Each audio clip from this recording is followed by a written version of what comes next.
Much as I did not like Diana Taurasi, there ain't no way I'm not gonna write her as an all-star person. No, but they wouldn't. Right? Like, as much as I did not like anybody on the Lynx because they used to whoop our ass, I'm not gonna not put Maya Moore or Sylvia Fowles or, like, I don't know. I think people need to look at themselves in the mirror and realize, like, man, you got some insecurities if you sitting down and putting Caitlin Clark as the... That word, insecurities, is exactly what Candace Parker used. Not different opinions. Not alternative takes. Insecurities. And think about that for a second. A 2-time MVP, a 3-time champion, one of the greatest to ever play this game, calling out her own peers like they need therapy for childhood baggage. That's not a small jab. That tells you something inside this league just cracked. This isn't really about Caitlin Clark landing at 11th on some guard rankings list either. No, this goes way deeper. This is a fault line that's been growing for months. And it just blew wide open the moment those anonymous ballots leaked out. You guys are going to vote Caitlin Clark as the 11th best guard, not player, guard in the league. Candace Parker said, you ladies need to go to therapy. She said, you ladies need to go see a doctor. Y'all need to get drug tested. There's something extremely wrong with y'all. So let's break down what actually went down here. Every year, WNBA players vote in a peer poll, ranking the best players position by position.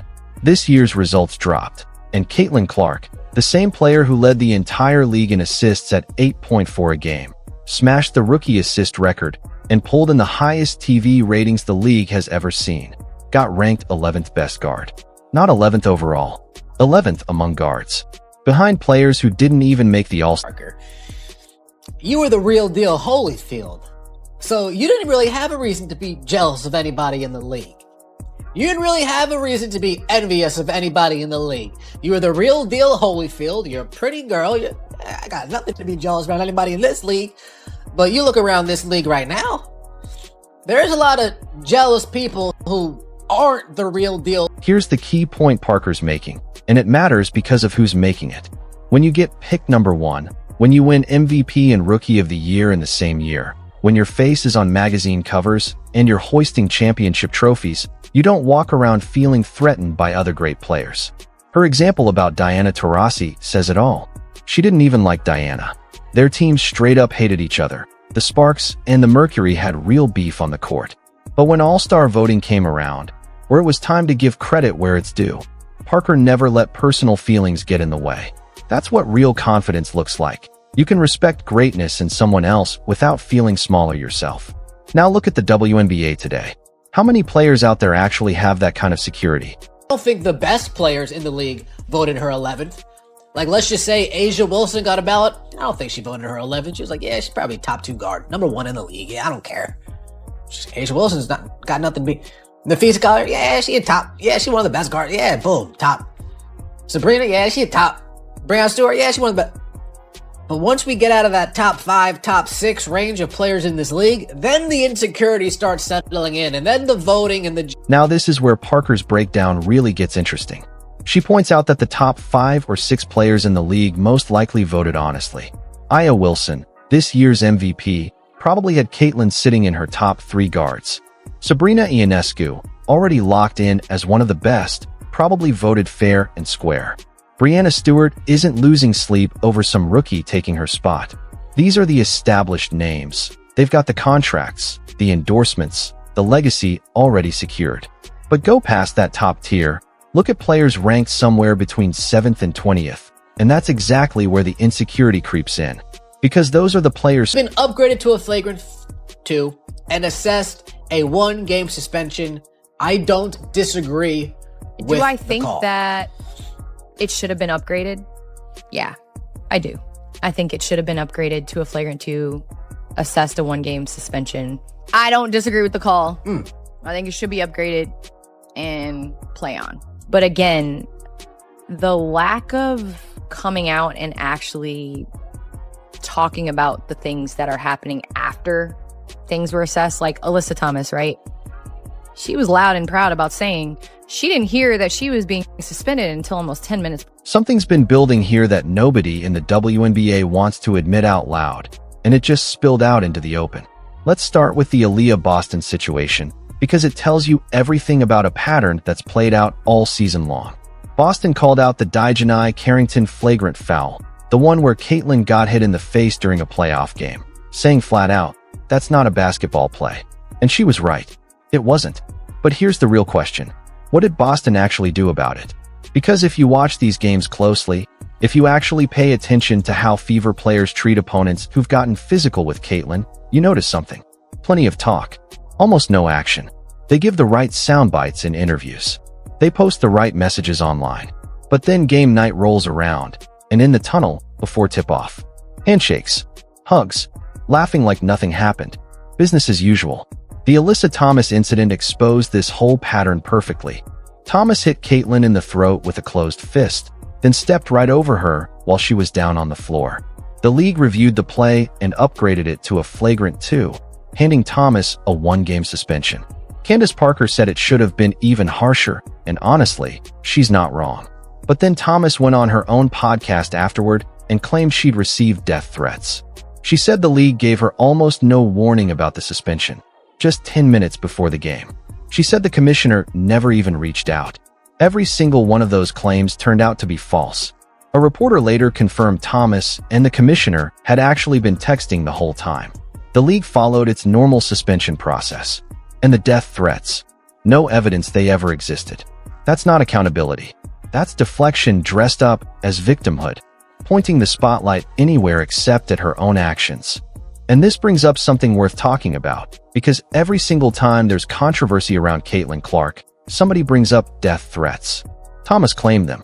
Other players have claimed them too. The message is always the same. Caitlin's fanbase is dangerous, and the league needs to step in and protect people from them. But think about this for a second. Kickers in the NFL get death threats after missed field goals. NBA players get them the moment they leave a team in free agency. Soccer players across Europe get them after almost every big match. This is the ugly side of pro sports in the social media era. It's not some unique WNBA problem, and it's definitely not something that only follows Caitlin's fans. And most of these aren't credible threats needing an FBI case file. They're anonymous burner accounts with 0 followers trying to stir up outrage for attention. Parker made a sharp point about this too. She said the league doesn't need to release a statement every time somebody gets a nasty message online, because that's simply not how professional leagues operate. You don't see the NFL commissioner holding a press conference over mean tweets. You don't see the NBA commissioner addressing hate mail. Baseball doesn't do it either, because giving airtime to anonymous trolls only feeds the fire. But it seems like WNBA players want to be babied through it. They want personal phone calls from the commissioner. They want public statements defending their feelings. They want treatment that athletes in every other major league simply don't get. And when it doesn't happen, they turn around and say the league isn't protecting them. So the real question becomes, why do these players need this level of hand-holding that male athletes in bigger leagues never ask for? Which brings us to Parker's now infamous comment. The one where she basically said certain players need therapy to figure out whatever childhood issue is driving their decisions. And there's some real truth buried in that jab. Because when you rank Caitlin Clark as the 11th best guard in the entire league, that's not a basketball evaluation anymore. That's an emotional reaction. Let's remember what she actually did this season. She broke a rookie assist record that had stood for decades. She became the first rookie in league history to record a triple-double. She led every single rookie in points, assists, and threes made. She took a team that won only 13 games the year before and dragged them into the playoffs. And she did every bit of it while absorbing the most physical, targeted defense any rookie has ever faced, with opponents basically admitting on camera they were trying to rough her up. And still, players who watched all of that unfold voted her 11th. Here's what makes Boston's comments especially frustrating in hindsight. She said, "Publicly, you don't put a fist in someone's throat and stomp over them. It's a basketball game. What are we doing?" That's the correct stance. That's what a real teammate should say. But then what happens next? Because the Fever plays these same teams again. They cross paths in the off-season, at training camps, at USA basketball events. And if Boston is hugging Alyssa Thomas, then Brady never once felt threatened by Prescott's rise, because Brady had 7 championship rings and total security in his own legacy. He didn't need to tear another quarterback down to feel good about himself. That's what real greatness looks like. But when you're a middling player scraping for minutes, hoping for one more contract, and you watch a rookie walk in and instantly become the face of the entire league, that hits a nerve. Especially when that rookie doesn't look like you, didn't come up the same way you did, and is pulling in fans who never even watched the league before. So let's zoom out, because this goes way past one vote or one dirty foul. What we're actually watching is a league fighting itself from the inside. On one side, you've got the veterans who built this thing over 25 years, who played to empty seats, fought for fair pay, laid the groundwork that exists today. They feel like this league belongs to them. On the other side, there's Caitlin Clark, who didn't ask for any of this. She just played ball the way she always has, with elite skill and pure joy, and millions of people wanted to watch. Her games shattered ratings records nobody thought possible. Her jersey became the top seller in the league. Her presence alone made the playoffs profitable in a way they'd never been. And instead of riding that wave together, a big chunk of the league resented her for it. They ranked her 11th. They played rough with her in ways that crossed real lines. They quietly accused her of getting favorable treatment from referees, despite her getting hammered on drives with 0 calls. Parker sees all of this clearly because she's outside of it now. Retired, no competition for all-star votes, no endorsement rivalry. She can call it exactly what it is: jealousy, insecurity, pettiness dressed up as basketball opinion. That 11th place vote is the smoking gun. There's no honest basketball case for it. You cannot watch her season and genuinely conclude 10 other guards outplayed her.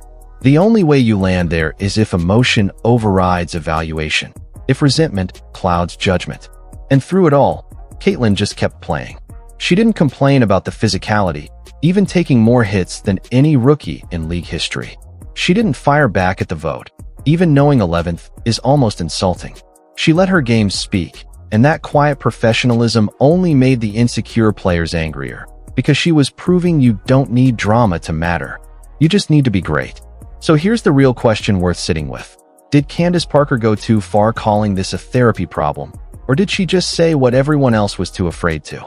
If this breakdown opened your eyes to what's really going on behind the scenes, drop a comment with your take, hit that like button, and subscribe so you don't miss the next deep dive into everything happening in this league.